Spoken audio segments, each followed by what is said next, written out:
3.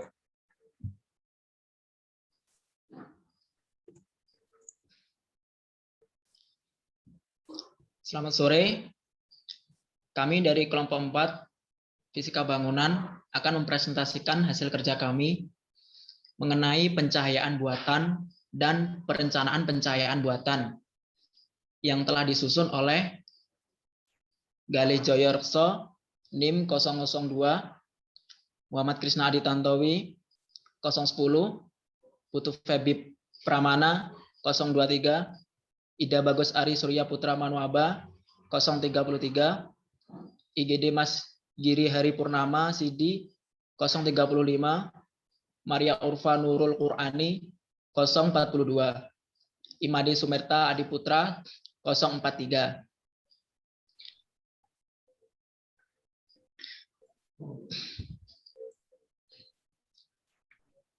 Masuk ke pencahayaan buatan. Pencahayaan buatan adalah pencahayaan yang dihasilkan oleh sumber cahaya selain cahaya alami.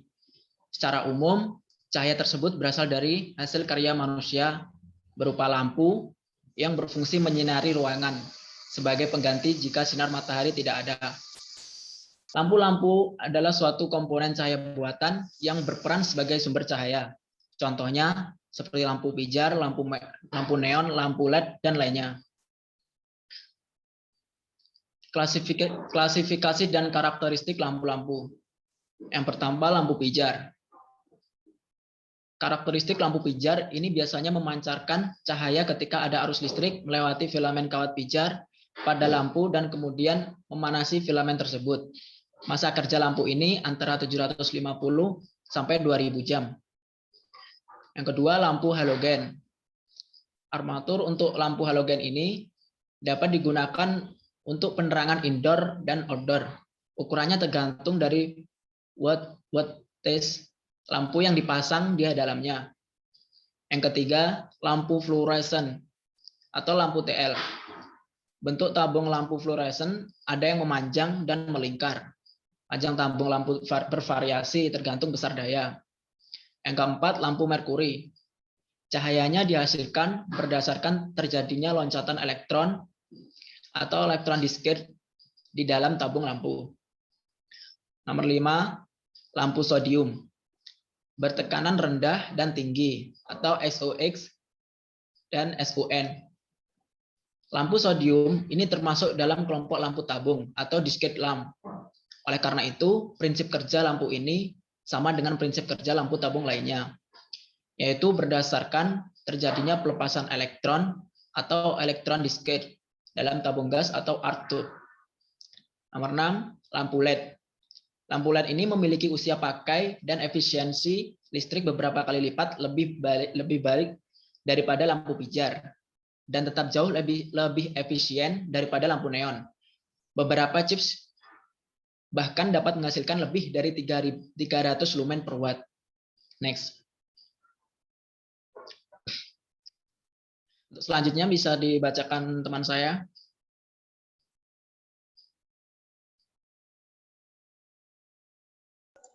Baik, di sini saya akan melanjutkan presentasi dari teman saya, lampu hemat energi.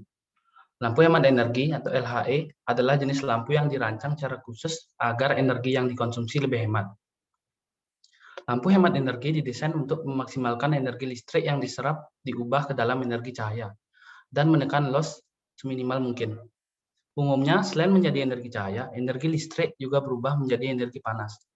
Oleh karena itu, salah satu ciri lampu hemat energi adalah relatif tidak terlalu panas saat digunakan.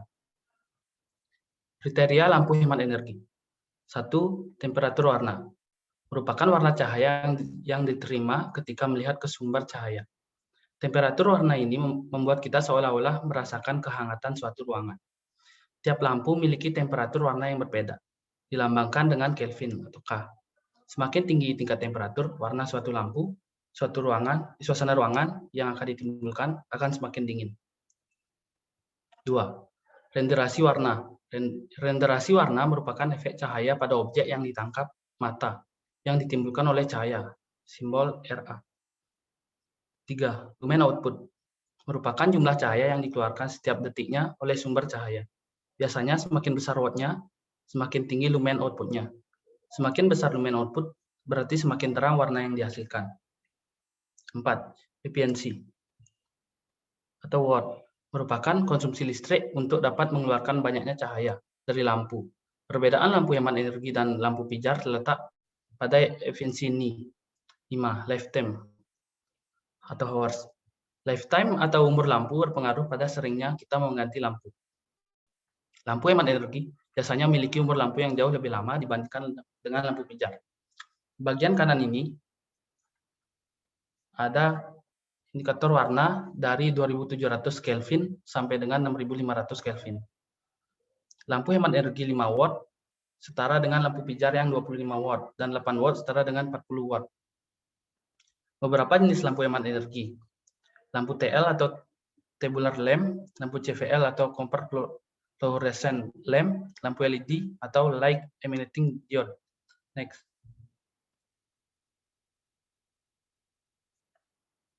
Teknologi pencahayaan. Pertama ada Interact City. Interact City dipergunakan untuk penerangan ruang publik, jalan raya, jalan umum, kawasan pejalan kaki, taman, dan alun-alun kota. Kedua, Interact Office. Interact Office dapat diterapkan pada gedung cabang sebuah perbankan. Melalui cahaya yang digunakan pada Interact Office, sebuah perusahaan juga dapat mengalkulasi kedatangan orang di perusahaannya. 3. Interact Industry. Dengan menggunakan Interact Industry, pengelola gudang atau pabrik akan diperbantukan untuk mencari lokasi barang yang dicari melalui aplikasi pada smartphone atau gadget yang terhubung dengan sistem pencahayaan di dalam pabrik atau gudang. Interact Landmark. Interact Landmark, lampu-lampu LED yang sudah terintegrasi dengan sistem Interact Landmark akan memberikan sebuah pertunjukan pencahayaan di malam hari yang sangat indah, yang dapat menjadi daya tarik pariwisata dari tempat tersebut. Interact Landmark ini adalah gambar Interact Landmark yang sebelah kanan bagian bawah. Interact Hospitality. Interact Hospitality dibuat untuk kebutuhan sistem pencahayaan dan segala sistem service room dalam satu dashboard pada sebuah hotel. Interact Sport. Interact Sport digunakan pada arena olahraga seperti stadion. Interact Retail. Pencahayaan pada toko mainan atau supermarket yang menggunakan Interact Retail dapat diatur warna cahayanya yang sesuai display yang dipajang dan promo tertentu. Ikut akan dilanjutkan oleh teman saya. Baik, saya akan melanjutkan presentasi dari teman saya, yaitu istilah pencahayaan buatan. Yang pertama, general lighting cocok digunakan pada ruangan keluarga, dapur, dan ruang belajar, yang biasanya membutuhkan penerangan cukup kuat untuk menunjang seluruh aktivitas di dalamnya. Yang kedua, yaitu action lighting. Biasanya digunakan untuk menerangi suatu yang khusus seperti lukisan, benda seni, benda-benda koleksi pribadi, ruang dengan elemen interior, arsitektur yang menarik, dan lain-lain. Yang ketiga, touch lighting. Touch lighting merupakan jenis penerangan yang membutuhkan untuk mempermudah dan memperjelas pekerjaan spesifik yang dilakukan dalam ruang seperti bekerja, menulis, memasak. Yang keempat yaitu decorative lighting. Terlepas dari fungsi utama sebagai sumber penerang, lampu bisa sekaligus berfungsi sebagai elemen dekoratif dalam tanaman ruang.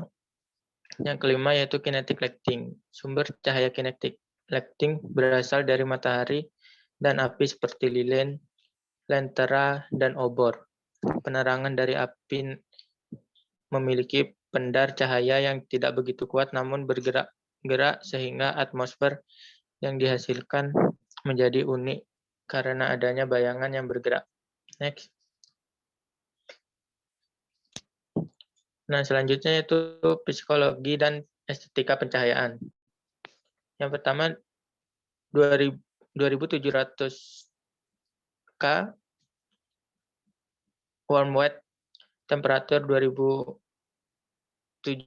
merupakan warna cahaya yang memberikan nuansa yang bersahabat, intim, personal, dan eksklusif. Selanjutnya 3500 yaitu soft white. Tipe pencahayaan seperti ini memberikan nuansa tenang dan nyaman di mana suasananya serupa dengan cahaya matahari di pagi hari. Selanjutnya 4000. Colwet cocok untuk aktivitas yang memerlukan fokus tinggi seperti bekerja dan belajar. Selanjutnya 5000 bring white, kategori warna bring white mampu memberi kesan waspada, cerah, semangat, dan dinamis pada interior ruangan. 6000 atau daily light, kategori warna daily light yang menyilaukan cocok digunakan pada interior, greenhouse, dan pertanian atau perkebunan indoor karena serupa dengan sinar matahari. Selanjutnya akan dilanjutkan oleh teman saya.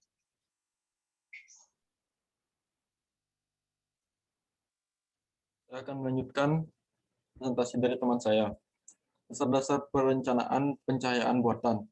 Persyaratan dalam sistem tata cahaya suatu bangunan atau ruangan mencakup 3 aspek, yaitu 1. Tugas visual atau visual task. 2. Kenyamanan visual atau visual comfort. 3. Penampilan dan suasana ruangan yang ingin ditampilkan. Untuk merancang sistem tata cahaya suatu ruangan sesuai dengan fungsinya. Beberapa hal seperti pemilihan lampu, pemilihan sistem pencahayaan, pemilihan luminer, dan tata letak instalasi harus mendapat perhatian. Pemilihan lampu antara lain dipengaruhi oleh hal-hal sebagai berikut. 1. Tingkat pencahayaan yang dibutuhkan atau disyaratkan. 2. Persyaratan efek warna atau color rendering. 3. Pertimbangan struktur dan ruang atau space. 4. Persyaratan khusus misalnya bayangan, highlight. 5. Biaya awal dan biaya operasional. Pemilihan jenis pencahayaan. Untuk bangunan industri dan komersial, pemilihan jenis pencahayaan dapat dikelompokkan sebagai berikut. 1. Pencahayaan umum atau general overhead. 2. Pencahayaan setempat atau localized overhead. 3. Pencahayaan gabungan atau local and general. Pemilihan luminer akan bergantung pada bentuk distribusi cahaya yang diinginkan dan persyaratan ada. Tata letak instalasi. Dilakukan perhitungan untuk menentukan jumlah titik lampu atau luminer dan daya listrik yang dibutuhkan dengan menggunakan metode lumen. Dan mempertimbangkan keseragaman tingkat pencahayaan pada bidang kerja. Dapat ditentukan jarak antar luminer dan ketinggiannya. Tingkat kepentingan dari faktor-faktor di atas bervariasi sesuai dengan fungsi ruangan. Next. Sistem konservasi energi. Konservasi energi pada sistem pencahayaan bertujuan untuk memperoleh sistem pencahayaan dengan pengoperasian yang optimal. Pencahayaan buatan merupakan pencahayaan yang dihasilkan oleh sumber cahaya buatan manusia. Pencahayaan buatan diperlukan apabila posisi ruangan sulit dicapai oleh pencahayaan alami. Presentasi akan dilanjutkan oleh teman saya. Terima kasih atas waktunya. Saya akan melanjutkan presentasi dari Bu Sari. Studi kasus pencahayaan buatan. Yang pertama ada metode point by point, titik demi titik. Metode ini hanya berlaku untuk cahaya langsung, tidak memperhitungkan cahaya pantulan dan sumber cahaya dianggap satu titik, serta mempunyai syarat, yaitu dimensi sumber cahaya dibanding dengan jarak sumber cahaya ke bidang kerja tidak boleh lebih besar dari 1:5. Berdasarkan diagram pola intensitas cahaya, panjang jari-jari dari 0 ke 1 titik dari grafik menyatakan intensitas cahaya. Berikut gambar diagram pola intensitas cahaya lampu pijar, dan ada gambar armatur lampu pijar, dan ada cahaya di atas bidang kerja. Intensitas cahaya sebuah lampu sebanding dengan flux cahaya lain. Nilai-nilai yang diberikan dalam diagram masing harus dikalikan dengan jumlah lumen lampu tersebut. Dalam gambar di atas, intensitas cahayanya sama dengan 1000 lumen.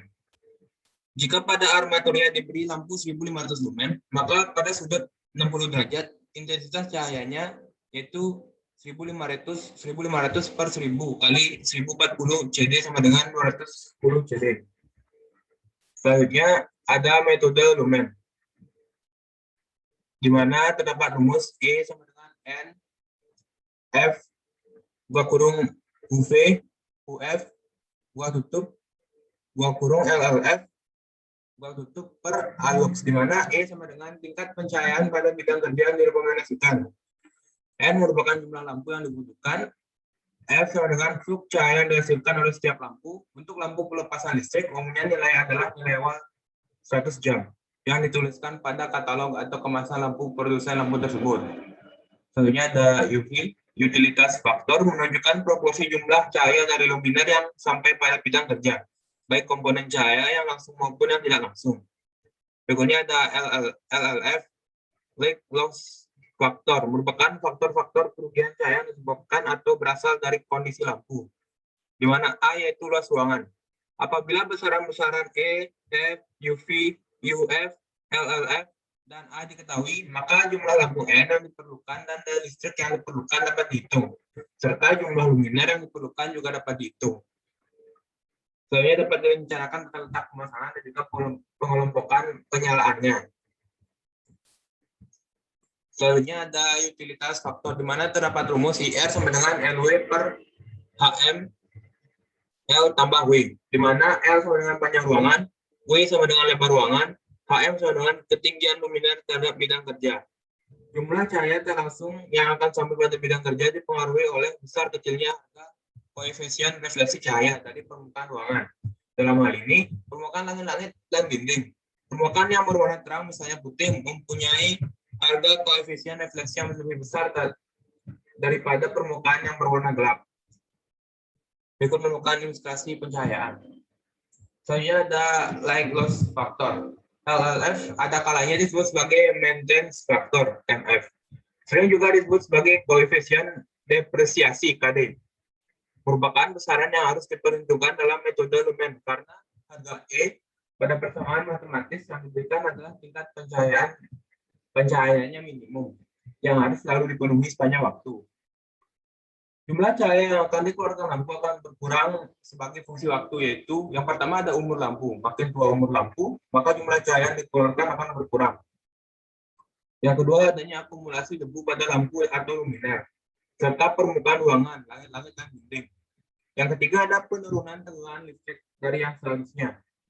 Pada umumnya, untuk ruangan yang kebersihannya terjaga baik, dalam perencanaan dan perhitungan pencahayaan buatan, diambil harga LLF sama dengan 0,8. Dengan harga LLF ini, maka pada saat instalasi sistem tata cahaya suatu ruangan masih baru, akan diperoleh tingkat pencahayaan yang lebih besar dari tingkat pencahayaan yang direkomendasikan. Nah, berikut presentasi dari kelompok kami. Bila ada kesalahan kata atau kesalahan materi pada presentasi kami sekarang, kami minta maaf. Sekian dan terima kasih. Om Santi Santi Santi.